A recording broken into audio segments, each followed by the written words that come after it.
Comme on l'a vu il y a quelques semaines, les données américaines ont vraiment surpris beaucoup de gens parce que le dernier trimestre, ça a été vraiment une belle croissance. Puis c'est contre-intuitif de voir ça pendant qu'on a une hausse de taux d'intérêt qui est vraiment importante.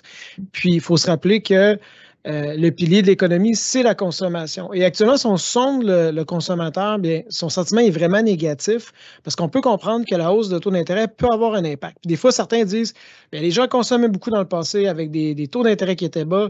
Bien là, c'est le retour du balancier, puis ça va avoir un impact. Pourtant, cet impact tarde à se matérialiser. Puis quand on regarde le sentiment, puis on regarde les faits, bien, on voit un portrait qui est relativement différent. Puis là-dessus, je vais développer un peu. La Réserve fédérale aux États-Unis, parce qu'ici on parle là, de l'économie américaine, elle va sonder les consommateurs, les ménages, pour regarder l'évolution de leur valeur nette à travers le temps. Quand je parle de valeur nette, on prend les actifs que les foyers, les familles américaines détiennent, on soustrait l'entièreté de leurs dettes, leurs passifs, pour voir cette valeur nette. Et comme on peut voir dans le tableau, de 2016 à 2019, on avait observé une croissance d'environ 17 durant cette période-là de la croissance de la valeur nette. Par contre, de 2019 jusqu'à 2022, la valeur nette des foyers américains a bondi de 39 C'est significatif, c'est très élevé. Et tout à l'heure, vous voyez les chiffres. Quand je donnais ces données-là, je parlais de la médiane, je ne parle pas de la moyenne. Donc, ce n'est pas ici l'idée que les plus riches deviennent plus riches, puis ça augmente en moyenne. Quand on regarde la médiane, on voit que c'est plusieurs strates, paliers ou types de ménages qui participent à cette hausse-là.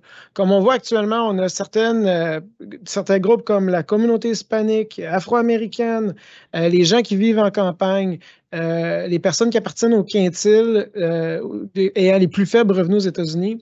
Il y a je dis en termes, là, je me rappelle de Margaret Thatcher disait upward mobility, donc c'est une ascension verticale de plusieurs paliers de types de foyers qui participent à ce progrès-là.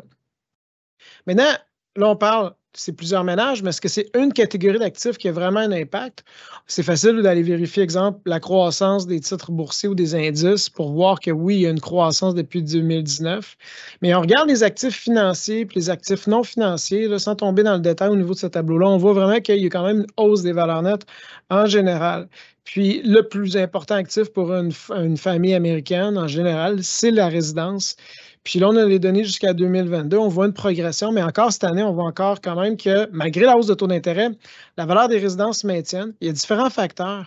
Le premier, il faut se rappeler qu'aux États-Unis, malgré la hausse de taux d'intérêt, la majorité des Américains ont ils ont des hypothèques 30 ans à taux fixe. L'intérêt est déductible d'impôt, puis la majorité de ces intérêts-là sont en bas de 5 Il y a deux autres facteurs que je vais mentionner. C'est que depuis la crise financière aux États-Unis, il n'y a pas assez de mise en chantier, il manque de résidences. Donc, les gens sont prêts à payer plus cher parce que l'offre est plus limitée. Puis, l'autre point, c'est la nouvelle réalité du télétravail qui semble rester. Les gens repensent la manière de vivre à la maison, le type de foyer qu'ils ont ou le type de résidence qu'ils veulent se procurer.